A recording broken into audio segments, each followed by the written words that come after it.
வணக்கம். நாம சாப்பிடுற சாப்பாடு நமக்கு உண்மையிலே சக்தியை கொடுக்குதா இல்ல நம்மளே கொஞ்சம் கொஞ்சமா சிதைக்குதா? இது ஒரு முக்கியமான கேள்வி. ஆமா, நீங்க கொடுத்திருக்கிற அந்த தி பாத்தாலஜி ஆஃப் அன்நேச்சுரல் நியூட்ரிஷன் ஆதார குறிப்புகளை படிக்கும்போது ரெண்டாவது தான் உண்மைன்னு அடிச்சு சொல்ற மாதிரி இருக்கு. ம் அது ரொம்ப வலுவான வாதங்களை முன்வைக்குது. இறைச்சி, பால், தானியங்கள் இந்த மாதிரி உணவுகள் நம்ம உடம்ப எப்படி ஒரு நோய் கூடாரமா மாத்துதுன்னு ரொம்ப தீவிரமான சில கருத்துக்களை இதுல பார்த்தேன். வாங்க இன்னைக்கு இதுல இருக்கிற ஒவ்வொரு விஷயத்தையும் கொஞ்சம் ஆழமா அலசி பார்க்கலாம். கண்டிப்பா. இது வெறும் டயட் அட்வைஸ் குறிப்புகள் கிடையாது. இது கிட்டத்தட்ட ஒரு உடற்கூறியல் எச்சரிக்கை மணி மாதிரி. ஆமா, அது புரியுது. நாம என்ன சாப்பிடுறோங்கிறது மட்டும் இல்ல, அதனால நம்ம செரிமான மண்டலத்தோட அமைப்பே, அதோட ஆர்க்கிடெக்சரே எப்படி மாறுதுன்னு பேசுது. இது ஊட்டச்சத்து குறைபாடு பத்தி மட்டும் இல்ல, நம்ம உள்ளுறுப்புகள் எப்படி சிதைஞ்சு போகுதுங்கிறத பத்தி. சரி, அப்போ முதல் விஷயத்துக்கே வருவோம். ஆரம்பமே கொஞ்சம் பயமுறுத்துவ மாதிரி இருக்கு. தவறான உணவுகளை அதிகமா சாப்பிட்றதால நம்ம வயிறு, அதாவது அந்த தசைப்பை, அதோட இடத்துல இருந்து நழுவி தளர்ந்து கீழ்நோக்கி இறங்கிடுதுன்னு இந்த குறிப்புகள் சொல்லுது.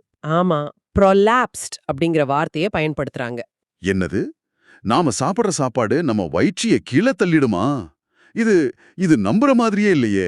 இது எப்படி நடக்கும்? அதுதான் இந்த குறிப்புகளோட தொடக்க புள்ளியே.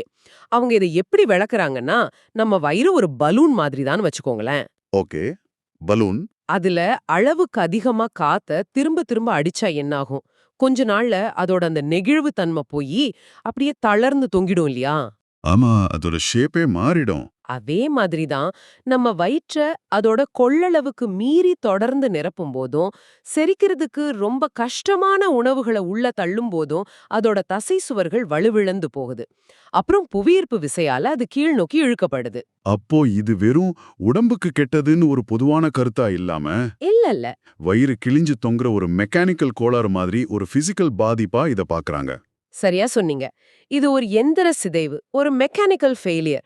அவங்க இது ஒரு ஆப்ஸ்ட்ராக்ட் கருத்தா பார்க்கல. உங்க கார் டயர்ல அதிக பாரம் ஏத்துனா அது தேஞ்சு போற மாதிரி உங்க வயிறு தேஞ்சு போகுதுன்னு சொல்றாங்க. சரி, இந்த நிலை ஏற்பட்டா அது வயிற்றோட நின்னுடுமா? இல்ல, அங்கதான் பிரச்சனையே ஆரம்பிக்குது. ஆமா, அதுதான் என்னோட அடுத்த கேள்வி. வயிறு அதோட இடத்துலேருந்து நகருது, சரி. அதனால என்ன, உள்ள இருக்கிற மிஷினரியே பழுதாயிடுமா? இந்த குறிப்புகள் படி வயிறு கீழே இறங்கும்போது அது மத்த உறுப்புகளையும் பாதிக்குது, அப்படிதானே? ஆமா, இது ஒரு டாமினோ எஃபெக்ட் மாதிரி. வயிறு கீழே இறங்கும்போது அது தனக்கு கீழே இருக்கிற குடல்களையும் பக்கத்துல இருக்கிற கணையம், கல்லீரல் மாதிரியான உறுப்புகளையும் அழுத்துது. ஓ, அப்போ அதோட இடத்தையும் மாத்துது. அதோட இடத்தையும் மாத்துது. இதனால அந்த உறுப்புகளுக்கு போற ரத்த ஓட்டம் தடைப்படலாம், அதோட இயல்பான வேலைகள் பாதிக்கப்படலாம். அதனால தான் இந்த ஆதாரங்கள் இத செரிமான மண்டலத்தோட முதல் மற்றும் மிக அடிப்படையான சிதைவுன்னு சொல்றது. ஒரு வீட்டின் அஸ்திவாரமே ஆட்டம் கண்ட மாதிரி. கரெக்ட். அஸ்திவாரம் சரியில்லைன்னா சுவர்கள் எப்படி உறுதியா இருக்கும்? சரி, அஸ்திவாரம் ஆட்டம் காணுது. இப்போ சுவர்களுக்கு வருவோம். இந்த ஆதாரங்கள் அடுத்ததா வயிறு மற்றும் குடல் சுவர்கள்ல இருக்கிற சுரப்பிகள், கிளான்ஸ், அப்புறம் துளைகள், போர்ஸ், இதெல்லாம் அடைபட்டு போகுதுன்னு சொல்லுது. ம்ம். அடைபடுறது சரி, ஆனா அவங்க பயன்படுத்துற வார்த்தை தான் கொஞ்சம் யோசிக்க வைக்குது. அதோட செயல்பாடுகள் பக்கவாதம் வந்தது போல நின்னுடுதுன்னு சொல்றாங்க. இது கொஞ்சம் மிகப்படுத்தப்பட்ட மாதிரி தெரியலையா உங்களுக்கு? அந்த வார்த்தை பிரயோகம் வேணும்னே தான் செஞ்சிருக்காங்கன்னு தோணுது. பக்கவாதம்னா என்ன? ஒரு உறுப்பு நம்ம கண்ட்ரோல விட்டு போய் சுத்தமா வேலை செய்யாம போறது தானே. ஆமா. இங்க செரிமான சுவர்களோட வேலை என்ன? சத்துக்களை உறிஞ்சணும், செரிமான நீர்களை சுரக்கணும், கழிவுகளை வெளியேற்றணும். ஆனா நாம சாப்பிடுற இயற்கைக்கு மாறான உணவுகளோட அந்த பசைத்தன்மையும் கழிவுகளும் சேர்ந்து இந்த சுரப்பிகளையும் துளைகளையும் சிமெண்ட் போட்டு அடைச்ச மாதிரி ஆக்கிடுது. ஓஹோ. அதனால அதால எதையும் சுரக்கவும் முடியல, உறிஞ்சவும் முடியல. சொல்லப்போனா அதுங்க உயிரோட தான் இருக்கு, ஆனா அதோட செயல்பாடு நின்னு போச்சு. ஒரு நிமிஷம், நம்ம உடல் ஒரு புத்திசாலியான அமைப்பு இல்லையா? கழிவுகள் தேங்கினா அதை வெளியேத்த அது வேற வழிகளை கண்டுபிடிக்காதா? ஏன் இப்படி ஒரு முழுமையான முடக்கம் வரணும்னு அவங்க விளக்குறாங்க? நல்ல கேள்வி. உடல் கண்டிப்பா முயற்சி பண்ணும். ஆனா இந்த குறிப்புகளோட வாதம் என்னன்னா, இந்த அடைப்பு ஒரு தடவை நடக்கிற விஷயம் இல்ல. இது ஒவ்வொரு நாளும், ஒவ்வொரு வேளையும் தொடருது. ஓ, இது ஒரு தொடர் செயல்முறையா? ஆமா. புதுசு புதுசா கழிவுகள் வந்துட்டே இருக்கறதால உடலால அத சமாளிக்க முடியல. ஒரு சாக்கடை ஏற்கனவே அடைச்சிருக்கும் போது அதுல இன்னும் குப்பைய கொட்டினா என்ன ஆகுமோ அதுதான் உள்ள நடக்குதுன்னு சொல்றாங்க. அப்போ இது ஒரு இரட்டை கட்ட பிரச்சனை. புது சத்துக்கள் உள்ளேயும் வர முடியல, பழைய கழிவுகள் வெளியும் போக முடியல. ஆமா. இதுதான் அடுத்த கட்ட பிரச்சனைக்கு கொண்டு போகுது. இந்த கட்டத்துல தான் இந்த ஆதாரங்கள் ஒரு பெரிய குண்டைய தூக்கி போடுது. ஆமா, இதுதான் இந்த முழு உரையாடலோட மையப்புள்ளி. செரிமானமே நடக்கிறதில்லன்னு சொல்றாங்க. அது எப்படி சாத்தியம்? நம்ம சாப்பிட்டதும் வயிறு வேலை செய்யுது, பசி அடங்குது, இதத்தானே நம்ம செரிமானம்னு சொல்றோம். ஆனா இந்த குறிப்புகள் நாகரிக மனிதர்கள் ஒரு அழுகல் செயல்முறைய செரிமானம்னு தப்பா புரிஞ்சுக்கிறாங்கன்னு சொல்லுது. இது கேட்கவே ஷாக்கா இருக்கு. இந்த இடத்துல தான் அவங்க நம்மளோட அடிப்படை புரிதலையே தலைகீழா மாத்த முயற்சி பண்றாங்க. அவங்க என்ன சொல்றாங்கன்னா, உங்க செரிமான மண்டலம் சத்துக்களை பிரித்தெடுக்கிற ஒரு ஃபேக்டரி இல்ல. அப்புறம் அது அடைப்பட்டு சிதைஞ்சு போன உறுப்புகளை கொண்ட கொழுப்பும் நீரும் நிறைஞ்ச ஒரு குப்பை தொட்டியா மாறிடுச்சு. அங்க உணவு செரிமானம் ஆகல, அதுக்கு பதிலா அது நொதிச்சு போகுது. அதாவது ஃபெர்மெண்டிங் ஆகுது. நொதித்தல் அண்டே புளிச்சு போறதா? இட்லி மாவு புளிக்கிற மாதிரி. சாப்பாடும் இல்லாம நடந்தா எப்படி இருக்கும்னு யோசிச்சு பாருங்க. அதுதான் இங்க நடக்குதுன்னு இந்த ஆதாரம் சொல்லுது. சாப்பாடு சத்தா மாறாம பாக்டீரியாக்களால சிதைக்கப்பட்டு ஆல்கஹால், அமிலம், வாயுக்கள்னு நச்சு பொருட்களா மாறுது. இந்த அழுகல் செயல்முறையத்தான் நாம வயிறு நிரம்பிய உணர்வு இல்லனா செரிமானம்னு நினைச்சுக்கிறோமா? அதுதான் உங்களோட வாதம். அதனாலதான் விலங்குகளுக்கு கூட இல்லாத அளவிலான அழுகிய மலக்கழிவுகள் உருவாகுதுன்னு அந்த கடுமையான வார்த்தை யூஸ் பண்றாங்களா? அதாவது நம்ம சாப்பிடுறது சத்தா மாறாம விஷமா மாறுதுன்னு சொல்றாங்களா? அதுதான் இந்த குறிப்புகளோட மையவாதம். இதுதான் உங்களை யோசிக்க வைக்கிற அந்த ஆஹா தருணம். நீங்க சாப்பிட்டதுக்கு அப்புறம் வர்ற ஏப்பம், கேஸ், இல்ல ஒரு மாதிரி மந்தமா இருக்கிற உணர்வு, இதெல்லாம் செரிமானத்தோட அறிகுறிகள்னு நீங்க நினைக்கலாம். ஆமா. ஆனா இந்த ஆதாரங்கள் படி அதெல்லாம் உங்க உடம்புக்குள்ள நடக்கிற ஒரு சிதைவு செயல்பாட்டோட ஒரு அழுகால் ப்ராசஸோட அறிகுறிகள். உங்க வயிறு ஒரு சமையலறை இல்ல, அது ஒரு குப்பை கிடங்கு மாதிரி நொதிச்சுக்கிட்டு இருக்குங்கிறது தான் உங்களோட வாதம். இது செரிமான மண்டலத்தோட நின்னுடுமா இல்ல இந்த நச்சுக்கள் உடல் முழுசும் பரவுமா? ஏன்னா அடுத்ததா உணர்வு உறுப்புகள் பாதிக்கப்படுதுன்னு சொல்லப்படுது. செரிமான பிரச்சனைக்கும் மூக்குக்கும் நாக்குக்கும் என்ன சம்பந்தம்? இது ஒரு லாஜிக்கலான அடுத்த கட்டம்தான். உடம்போட மெயின் கழிவு வெளியேற்ற பாதை, அதாவது குடல்கள் முடங்கி போச்சு. சரி. உள்ளே நொதித்தல் மூலமா நச்சுக்கள் தொடர்ந்து உற்பத்தி ஆயிட்டே இருக்கு. இந்த நச்சுக்களையும் மியூக்கஸ்னு சொல்ற அந்த சளி மாதிரி திரவத்தையும் உடல் எப்படியாவது வெளியேத்தணும் இல்லையா? அதனால அது தோல், நுரையீரல், நாக்கு, மூக்கு மாதிரி 2ஆம் நிலை பாதைகளை பயன்படுத்த ஆரம்பிக்குது. ஓ, அப்படி என்றால் நாக்கு மேல படிகிற அந்த வெள்ளை மாவு மாதிரி விஷயம், இல்ல நமக்கு அடிக்கடி வர மூக்கடைப்பு, இதெல்லாம் இந்த ஆதாரங்களோட பார்வையில உடல் கழிவுகளை வெளியேத்த போராடுற முயற்சியா இருக்கலாம். அப்படிதானே? ஆமா, இது முற்றிலும் ஒரு புதிய கோணம். ஆமா. இந்த குறிப்புகள் படி இந்த உறுப்புகள் தொடர்ந்து கழிவுகளால சூழப்பட்டிருக்கிறதால அதுங்க தங்களோட இயல்பான ஆரோக்கியமான நிலையை இழந்து ஒரு நோயுற்ற நிலைக்கு, அதாவது ஒரு பேத்தலாஜிக்கல் ஸ்டேட்டுக்கு தள்ளப்படுது. நாக்கு அதோட உண்மையான இளஞ்சிவப்பு நிறத்தை இழக்குது, மூக்கோட உள்சவ்வுகள் வீக்கமாகுது.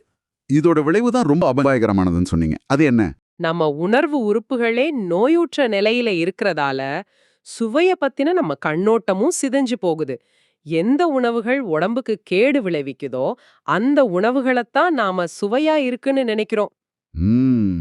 குறிப்பா மசாலா பொருட்கள், உப்பு, சர்க்கரை இதையெல்லாம் பயன்படுத்தி உணவோட உண்மையான சுவையை மறைக்கும்போது இது அதிகமா நடக்குதுன்னு இந்த ஆதாரங்கள் சொல்லுது.